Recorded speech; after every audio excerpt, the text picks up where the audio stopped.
چیز ساده نیست، حتی ورود اشکان. فکر می‌کردم گفتگومون به سلام علیک ساده ختم شه. یک مهمانی، یک راز پنهان. برگشته میگه با کی میری؟ کجا میری؟ کجا میری که من نباید بدونم؟ نبایدم بدونی. در این خانه هیچ کس بیگناه نیست. این آقا چک کشیده بعد حسابشو پر کنه. فردا 9 صبح میدم اجرا.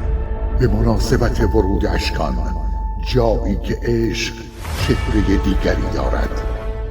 آقا عابدین، من شما رو خیلی دوست دارم.